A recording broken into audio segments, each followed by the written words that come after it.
What's up everyone, it's Aaron Schatz here, and today we're going over another part in the problems with internet dating, or if you'd like my opinions on internet dating, which is probably what these videos have turned into. If you haven't seen the other videos in the series, there's a link somewhere right here for the playlist, and you can see the other videos in the series. But now we're going to talk about your first date. First dates are usually very dreadful, right? You're anxious, you're nervous, you're not sure if you're going to like the other person or not. And there's a whole bunch of things that can go wrong, right? But theoretically, you've already talked to this other person, or at least messaged the other person. Have you watched the other video about, your first phone call? Because you really should make a phone call before you actually meet the person. If you turn out and find out like, oh, I can't even talk to this person, what's the point of even meeting them?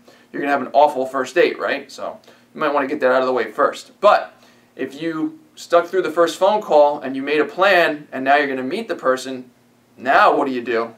How you should dress is very easy. Whatever you wear normally, like you see me in t-shirts all the time, right? So normally I'll put a collared t-shirt on and long pants, usually khakis, with some boots or some type of shoe instead of a sneaker. You want to just step up the way you dress normally, but you don't want to go like full suit and tie. You're not going to an interview, right? So the worst thing you could do is show up to a date and be like, oh, I'm in a suit and tie, and it's like we're going to Cheesecake Factory or something. No, that's really not a good thing to do, because then your date's going to be like, what the hell is this guy's problem? How you should act is very easy too. Act like yourself. You're on a date. You're not on an interview. You're not like, this isn't the end all be all. You're trying to find someone to go into a relationship with and more, so you want to act yourself. You don't want to act like somebody else. You don't want to put on a facade of yourself. You don't want to be somebody else for the first date. Now, if you just want to have sex, sure, you can lie or you can, make yourself be whatever the hell you want on your first date. But if you're trying to go into a relationship, just be yourself. If the other person likes you, that's great. If not, move on. That's what happens. So one thing about first dates you have to be concerned about is the conversation flow.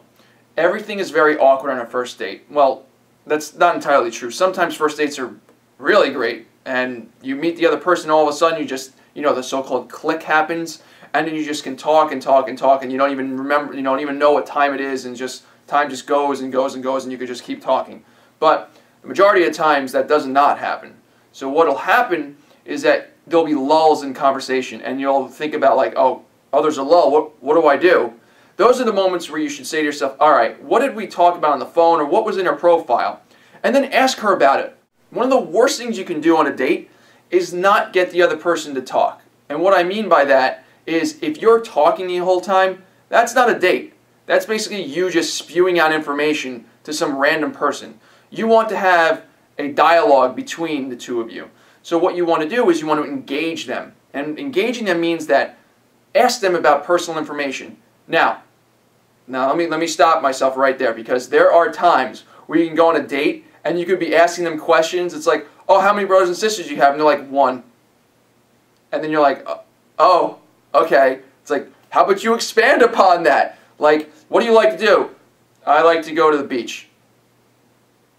And so sometimes you have to pull information out of them. That isn't to say that the person isn't, forthcoming or anything. They might be nervous as well. Anxiety isn't a one-way street. The other person can be nervous. So you might be thinking like, oh my God, I'm going to be so nervous. The other person's going to be like very confident and stuff. No, that's usually not the case.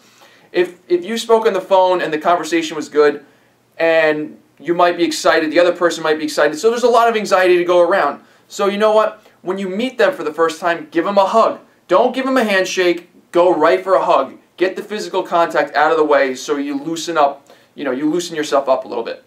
If you go for a handshake, I don't know, I think that's a bad idea. I think you're in for a world of hurt, because basically that's very, very formal. You're not going for an interview. You're not saying, oh, hi, my name is Aaron Schatz. I'm here and, that this is it. I'm in a suit and tie, right? No, you're here for a date. Loosen up. Give him a hug. Boom. Physical contact. Get that out of the way.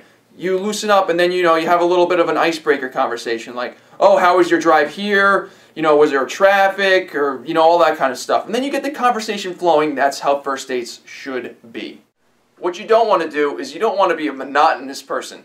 So if you're asking questions to this person, and I'm going to say, if you're asking questions to the girl, right, and then you're reading off like cue cards almost, you're like, Oh, how many brothers and sisters do you have? And you're like, 2. What are their names? What's your birthday? What's your favorite color?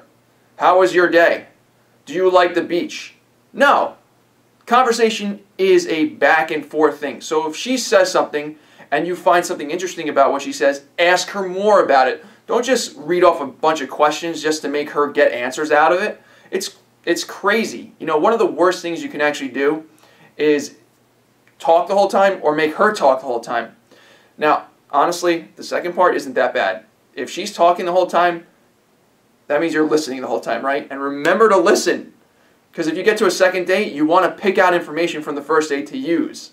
So remember, if she's talking a lot, listen to what she's saying. Don't just go like this, in one ear and out the other. Not a good thing to do. While conversation is a two-way street, it is perfectly acceptable for the girl to actually talk more than the guy. Normally, a 50-50 thing is fine, and if the girl talks about 70% of the time, that's fine as well. Honestly, girls like to talk in general, and guys are more secluded. They don't like to talk in general. So that's fine. You can do the whole, you know, gender role kind of thing, and that's perfectly fine. If the girl talks enough, it's totally acceptable. You don't have to feel the need to interject every time. You don't have to interrupt her if she's talking too much. Let her talk. It's a conversation. If she's explaining something, let her explain it. After she's done explaining, then you can ask your questions. What you don't want to do is you don't want to keep tangenting off in those conversations. So if she says something like, if you say, what do you like to do? And she says, oh, I like the beach. And then you say, do you like to play racquetball? Like, what? Ask her what beach she likes to go to and stuff like that. Don't just tangent off into another place. Like, you want to say, you want to show that you're actually listening to the conversation, not just like monotonously doing anything. One thing I didn't mention that you should do, you should have a good time. Regardless if you like the girl or not. And like I said in this short video that I had before, usually I'll know within like 5 to 15 seconds if I'm going to like someone or not, just by, you know, the way they greet you, the hug that they give, and just deal with the overall feeling when you meet them the first time. But that doesn't give you any reason not to have a good time. You're still there, you're theoretically going to have drinks or you're going to have something to eat, so make a good time out of it regardless if you're going to, you know, see them or not again. Now some people actually go the other way. Some people have said to me, it's like, oh, why would you even go on the date if you're not going to work out? So they said to me, like, if you know you're not going to work out within the first 15 seconds, why not just say to them, you know, I'm glad, you know, you came, but I don't think this is going to work out, so I'll see you later. Like, you're a real big asshole if you do that, and you shouldn't do that.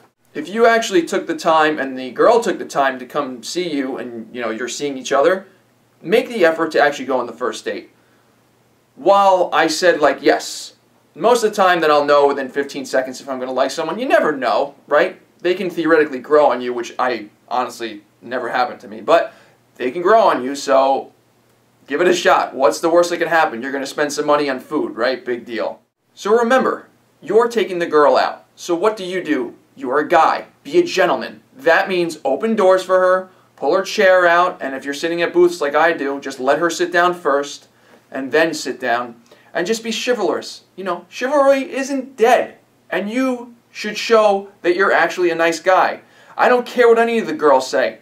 The whole feminist movement. Girls like to be shown that a guy can be a gentleman, and that's what you should do on a first date. Now, honestly, some girls will actually go out of their way to make sure you can't do that. For instance, if I'm walking with somebody, they'll actually open the door for themselves instead, and that's fine. You just want to make the effort. If you're both going up to a place, you know, walk a little ahead and then open the door for her and let her go in first. But if she just, you know, opens the door, there's nothing you can do about it.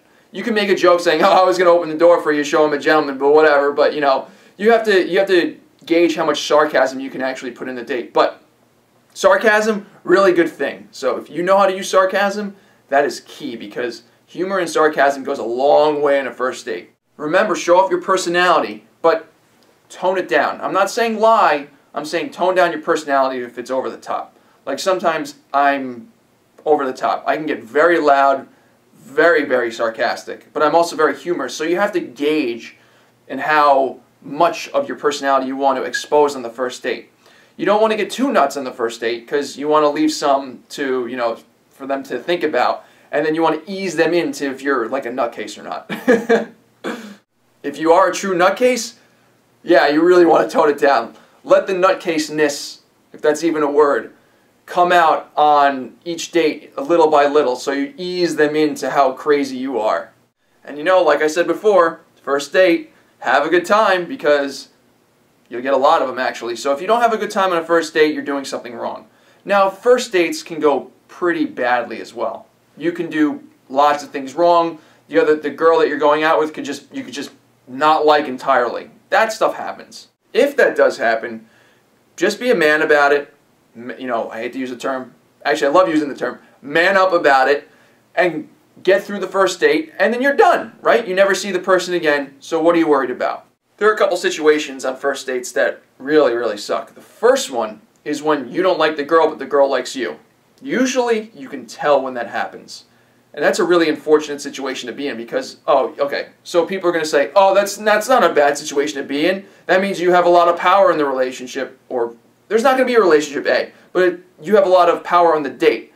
That doesn't matter. It still sucks when you know somebody likes you and you don't like them back. So what are you doing? You're trying to figure out how to get out of there early, and then at the end you're saying to yourself, okay, how am I going to end this? And you're not going to say like, oh, I'll call you, because that gives them, you know, hope. No. You don't want to have any hope. So what you say is, it was nice meeting you. And you know what? Go for the pat on the back if you hug them, because that'll really show that you're not interested. The other way around is if you like the girl and the girl doesn't like you, that's a harder read, because now you're starstruck usually. If you're going out and you're like, oh, I really like this girl, and the girl's just not interested in you, you probably won't find out till you call them after the first date. And that sucks. But you know what? That happens. So what do you do with that situation? Go back on the internet and find another date to go on. What do you really want to happen? You want you to like the girl and the girl to like you back. And not only that, you want the first date to be spectacular. Now honestly, if the first date isn't spectacular, that's fine. As long as you get to a second date, the first date was a success, right? I don't care what anybody says. You know, the so-called kissing on the first date, you know, you have to do this or that on a first date. No. Success on a first date means that you had a second date. That means the first date was successful enough for you and the girl to actually go out a second time. That is the only criteria that I say a first date was successful. Now obviously, if you're going for sex only, you probably want sex on the first or second date, so maybe success to somebody else means sex on the first date, and anything else is unsuccessful. So if those people are watching this, I don't like you very much, so why are you watching my videos? These are about relationships. Go away. And by the way, if you're doing that, you're giving internet dating a very, very bad vibe, and that's why most people on internet dating are very cautious about going out with people. And honestly, they should be cautious, because there's a lot of creeps out there anyway. And you're probably one of them if you're those people. But you know what? There's plenty of good people out there too. So you'll find one eventually. Everybody does. I don't care what anybody says. Internet dating works. It works. It does. I've been in relationships from, you know, going on dates from the internet.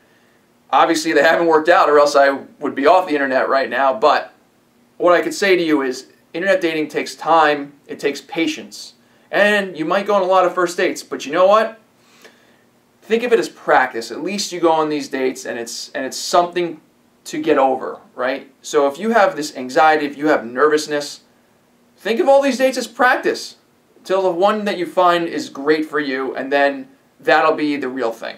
I remember when I was younger and I was on first dates, I had a lot of trouble eating. My stomach was just like, oh, I don't want to eat anything because, you know, you're nervous. And honestly, it was not like a conscious nervousness. Like, I didn't feel like anxiety, but my stomach was just like, don't eat, don't eat, don't eat, don't eat. And I'm just like, but I like eating. And it was really troubling when you order food and then you can't finish it, and the girl's looking at you like, why is this guy not finishing his food? What the hell's his problem, right? So that's the kind of stuff you want to work out. And honestly, I got over that pretty quickly, so now I can just house whatever I eat. I mean, whatever I order, because I actually eat a lot of food. But those are the kind of jitters that you want to get over. And honestly, if you have those jitters, that's fine. Some girls find that very, very endearing. And then you could make a sarcastic joke about it. Say like, oh, you know, like what I used to do when I couldn't eat, I'd be like, yeah, it's really hard for me to eat when I'm sitting next to a pretty girl, especially one that I've met for the first time. And, you know, then, you know, hopefully you get a laugh out of it, and then you can expand upon that, blah, blah, blah. But honestly, use something to your advantage. Don't just, like, sulk about it. You know, long story short, for first dates, have a good time. It's a first date. You want to try to get to a second date. So just be yourself, be normal, Don't be a nutcase. And see where it goes. And that's what dating's all about. Internet dating is not about communication. It's about the first date and more. So if you're on a first date, good for you. Get to a second date. Now, when you're done with the first date, what do you do? Do you kiss them? Do you hug them? Or what do you do? So what do I normally do on a first date is you have to gauge how the date went. If the date went okay to good to great, that's when you want to say like, okay, maybe I should go in for the first kiss. And that has to be a good moment too. You don't want to be too much out in the open. If you're in a park, you might not want to kiss them on the first date. But if you're in a more private-y area, go for the first kiss. If you're feeling it, and hopefully she's feeling it too, go in for the first kiss. Slow. Don't go in fast. Don't be like, boom, and then like, surprise her. You want to go in slow because she might reject you. And if she does, don't feel bad about it. She just might not want to kiss you on the first date. It doesn't mean that she doesn't like you per se. But you want to go in slow and then close your eyes. But keep them open enough to see if she's going to reject you. Because you can pull back very quickly if you do that. Now, if you're going in for a first kiss, make it fast. I don't care what anybody says. No tongue, just a quick peck on the lips. And make sure that you give them a hug at the same time. You want to embrace them and give them a nice kiss. Not long kiss. You don't want to lock lips for a long time. This is the first kiss. Don't be crazy. And then once you pull back, you could see if she enjoyed it or not. And if she did, she'll probably want another kiss from you. And if she doesn't, whatever. Big deal. I know a lot of guys will say like, oh, if she enjoyed the kiss, that's when you start making out. It's like, no, it's a first date. You want to hold off the heavy makeout sessions till probably the second, third date and stuff like that. Honestly, first dates, you should leave a little intrigue. So if you kiss them on the first date, like I normally do if I like a girl, you don't want to go too involved because basically you want to give a little bit of mystery, right? So that's when you say, you kiss them and then you say, I had a really nice time tonight and I'll call you later, and then you leave. That's it. That's it. And I hate to be the whole game playing person, but you want them wanting more. I mean, that's the fun of dating, right? I know I hate saying I hate playing games. That's not really a game. That's just relationships. That's how they work. You want them feeling like they want more. You want a little mystery. You want them to want you a little bit. And that's what a first date's about. You want to get to the second date, right? So if you show everything off on the first date, what the hell's the point of a second date? But honestly, the best advice I can give you for a first date is just be yourself. If it works out, it works out. If it not, just move on to the next person. There's plenty of fish out in the sea, and there's one right for you. Now, I know a lot of people may have differences in opinions than me on first dates or internet dating in general, or dating in general. So, if you have an opinion, leave a comment. Post a video response. Love to hear from you. I love to hear the feedback because you know what? Maybe I can learn some stuff too because honestly, I'm honestly not doing something right because I'm still doing this whole internet dating thing in general. So please, leave some comments, feedbacks, video responses. Love to hear from you. And you know what? Good luck out there, everybody. And the next video in the series will probably be the call after the first date. And don't be a jerk. Call before the 3-day rule. That's such a BS thing to do. If you like the person, call them. Thanks for watching, everybody. Take care.